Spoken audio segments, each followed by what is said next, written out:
tap on the gear icon to go to the Stripe settings. Then click on the billing option under the product settings section. And you want to select the Invoices option.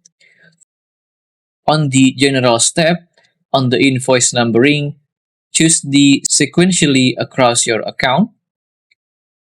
And you can then customize or change how invoices are numbered in your Stripe account.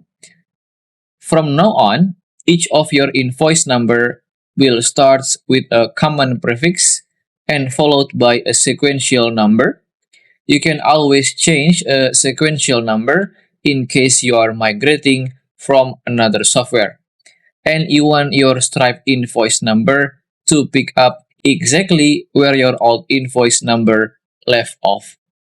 Keep in mind to change or adjust the sequence on the next live invoice sequence, not on the test one, because the live invoice means for your real account, while the test invoice means for the sandbox account or the test account.